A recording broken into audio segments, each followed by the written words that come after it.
क्योंकि रात के 2:30 बजे सुप्रीम कोर्ट की चौखट पर इंसाफ बचाने की आखिरी उम्मीद के साथ जो वकील खड़े थे ना, उसमें से एक भी मुसलमान नहीं था।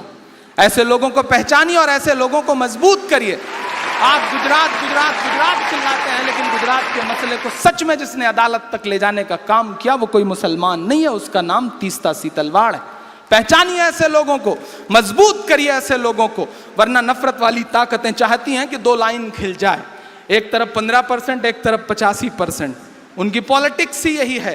आपको समझना पड़ेगा, ऐसे सेकुलर जहनियत के लोगों को मजबूत करना पड़ेगा, वरना ये नफरत वाली ताकतें हावी होती जाएंगी। सैल्यूट करिए, पहचानिए अरुंधति रॉय को, सैल्यूट करिए अपने इर्द गिर्द उस शख्स को जिसने अपनी जान कुर्बान कर दी, उस हेमंत करकरे को, शहीद हेमंत करकरे को सैल्यूट करिए, जिस शख्स ने इंसाफ के लिए अपनी जान कुर्बान कर दी। सैल्यूट करिए कुलदीप नैयर को। और आपकी जानकारी के लिए बताऊं कि नजीब के लिए मैंने नज्म पढ़ी, लेकिन नजीब की तलाश के लिए दिल्ली के वसंत कुंज थाने के बाहर जिन लड़कों ने सबसे ज्यादा लाठियां खाई हैं, उनका नाम मोहित पांडे है, रविशंकर है, रवि प्रसाद है, चेतना है। ऐसे लोगों को पहचानिए और उन्हें मजबूत करिए, उन्हें ताकत दीजिए। मैं एक नज्म आपकी अदालत में सुनाना चाह रहा हूं साहब। रात के 4 बजे एक शख्स ने थोड़ा सा ज्यादा ड्रिंक कर ली, सुबह पता नहीं उसे क्या सूझा, उसने एक ट्वीट कर दिया कि अजीब गुंडागर्दी है, मेरी नींद में खलल पड़ता है। और उसके बाद आपने भी सर पर टोपियां सजा ली, लेकिन खुशी की बात यह रही कि आपसे ज़्यादा बोलने के लिए ऐसे लोग निकल आए जो इस मुल्क की गंगा जमुनी तहजीब के अलंबरदार हैं। मैं आपके सामने एक नज्म सुनाता हूँ साहब कि कभी ना होगी बंद अजान, कभी ना होगी बंद अजान। पढ़ता हूं, थोड़ा सा और बेदारी आपकी मांगता हूं साहब कि कभी ना होगी बंद अजान, कभी ना होगी बंद अजान। पीछे वालों, आप पे इल्जाम है कि आप सिर्फ मजहबी शेर पे दाद देते हैं, अगले मिसरे पे दाद देके उस इल्जाम को झुटलाइएगा कि कभी ना होगी बंद अजान, कभी ना होगी बंद अजान। इसी बीच चाय हाजिर हो गई है। चाय आती है तो ये सोच के चुप रह जाना पड़ता है कि चाय वालों के बारे में कुछ मत बोलो, कब कौन चाय वाला प्रधानमंत्री बन जाए कोई भरोसा नहीं ऐसा, इसलिए कुछ भी बोलते में डर लगता है। चाय आई है तो मेरे जहन में 4 मिसरे भी आ गए कि चाय चाय करते थे। हाँ, थोड़ा सा आप मूड में आ जाएं, मैं एक माहौल बना दूं उसके बाद, चूंकि हमें बड़ों को सुनना है कि चाय चाय करते थे। बहुत संजीदा हो गए थे आप, आपकी संजीदगी खत्म करता हूं कि चाय चाय करते थे, गाय गाय करते हैं, चाय चाय करते थे। फिर रोए राजकोट में साहेब, मुझे गोली मार दो, मेरे दलित भाइयों को गोली मत मारो। याद है ना ऊना के बाद उनका बयान, जब वो पूरे देश को चूना लगाने की कोशिश कर रहे थे और चूना उल्टा पड़ा तो हालत ये हो गई साहब कि दलितों को बैलेंस करने के लिए न जाने कहां से खोज के निकाल के एक साहब को ले आए। ठीक है, पॉलिटिक्स में ये सब करना पड़ता है, वो भी कर रहे हैं, लेकिन मैं मिसरे पढ़ता हूं कि उस एक ऊना कांड की भरपाई करने के लिए क्या क्या नहीं करना पड़ रहा है। उस्ताद तक को चूना लगा देना पड़ रहा है साहब। तब मैं पढ़ता हूं ना कि चाय चाय करते थे, गाय गाय करते हैं, चाय चाय करते थे, चाय चाय करते थे, गाय गाय करते हैं, जागे हैं दलित जब से, हाय हाय करते हैं, जागे हैं दलित जब से, हाय हाय करते हैं। टीपू सुल्तान की सरजमीन पे खड़ा होकर के इमरान बोलता है बड़े यकीन के साथ, बड़ी उम्मीद के साथ। शायरों की जुबान कब कबूल हो जाए, कबूल होती रहती है साहब, अल्लाह करे कि आज कबूल ही हो जाए। मैं पढ़ता हूँ साहब, पूरी दुआ के साथ पढ़ रहा हूँ कि जागे हैं दलित जब से, हाय हाय करते हैं कि 2.5 साल बाकी है, आने दो जरा 19। 2.5 साल बाकी है, आने दो जरा 19। दिल्ली भी ये कह देगी बाय बाय करते हैं, दिल्ली भी ये कह देगी बाय बाय करते हैं। जागे हैं दलित जब से कि कभी ना होगी बंद अजान, कभी ना होगी बंद अजान। अगले मिसरे पे मिल करके आपकी तालियों का शोर जाए पूरे मुल्क में कि कभी ना होगी बंद अजान, कभी ना होगी बंद अजान। आरती और अजान से मिलकर, आरती और अजान से मिलकर बने हैं हिंदुस्तान, कभी ना होगी बंद अजान, कभी ना होगी बंद अजान, होगी बंद अजान, कभी ना होगी बंद अजान। आरती और अजान से मिलकर, पिछले दिनों मुझसे एक इंटरव्यू में कहा गया कि इमरान साहब हुकूमत के खिलाफ बड़े हमलावर रहते हैं और खास तौर से पार्टी विशेष के खिलाफ क्यों। लम्हा भर के लिए मेरा जवाब सुनिएगा। मेरे अब्बू बैठे हैं, मैं इसलिए इस बात को खास तौर पे कहना चाहता हूं। बहुत नुकसान किया है साहब उस पॉलिटिकल पार्टी ने इस मुल्क का ही नहीं, मेरा व्यक्तिगत नुकसान किया। मैं 7वीं में पढ़ता था, मुझे याद है, कॉलेज छोड़ करके, स्कूल छोड़ करके क्रिकेट खेलने जाया करते थे, भाग जाते थे स्कूल बंक करके। मेरा एक दोस्त हुआ करता था श्रीकांत मिश्रा, हम दोनों भाग जाते थे स्कूल छोड़ करके क्रिकेट खेलने, कहीं किसी बाग में, कहीं किसी मैदान में। और थोड़ी देर बाद जैसे सब बच्चों की तलाश शुरू होती है, मेरी भी तलाश शुरू होती थी। अब्बू जब हमें पकड़ पाते थे तो जितने थप्पड़ मेरे हिस्से में आते थे उतने ही थप्पड़ श्रीकांत के हिस्से में भी आते थे। या कभी श्रीकांत के पिताजी हम दोनों को पकड़ पाते थे तो जितना श्रीकांत के हिस्से में पिटाई होती थी उतना ही मेरे हिस्से में भी। लेकिन कक्षा 7 से और आज के हालात में बदलाव यह हुआ है कि आज मेरे अब्बू अगर एक थप्पड़ श्रीकांत को मार दें या श्रीकांत के पिताजी एक थप्पड़ मुझे मार दें तो वो थप्पड़ कब हिंदू मुसलमान में बदल जाएगा, आप इस बात का गुमान भी नहीं लगा सकते। ये नुकसान किया है उस पॉलिटिकल पार्टी ने, उस विचारधारा ने इस मुल्क का। इसलिए मैं बोलता हूं कि आरती और अजान से मिलकर, आरती और अजान से मिलकर बने हैं हिंदुस्तान, कभी ना होगी बंद अजान, कभी ना होगी बंद अजान। के लम्हे भर की अजान लगे है तुझको गुंडागर्दी। मैं नाम नहीं लूंगा, नहीं आप जान जाएंगे कि मैं सोनू निगम की बात कर रहा हूं। मैं पढ़ता हूं साहब, जिस शख्स के गाने गा गा करके उस शख्स ने अपना कैरियर बनाया, वो ये भूल गया कि वो मोहम्मद रफ़ी साहब खाने काबा में अजान देने की ख्वाहिश लिए हुए दुनिया से चले गए। उसे नहीं पता शायद ये एहसास, ये बात, वरना उसके पीछे हो ताकत हो जो उससे ये बुलवा रही। मैं पढ़ता हूं साहब कि लम्हे भर की अजान लगे है तुझको गुंडागर्दी, हमने तेरे गाने घंटों झेले हैं बेदर्दी, हमने तेरे गाने घंटों झेले हैं बेदर्दी। के लम्हे भर की अजान लगे है तुझको गुंडागर्दी, हमने तेरे गाने घंटों झेले हैं बेदर्दी। गायक बाबू,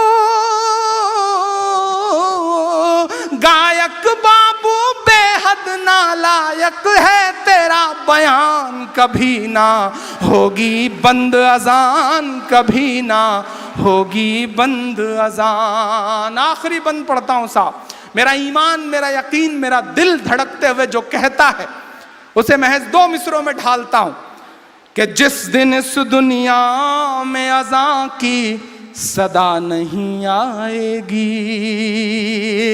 आपके भी ईमान में हरारत पैदा हो तो बताइएगा मुझे कि जिस दिन इस दुनिया में अज़ां की सदा नहीं आएगी, जिस दिन इस दुनिया में अज़ां की सदा नहीं आएगी, रात ही रह जाएगी उस दिन सुबह नहीं आएगी।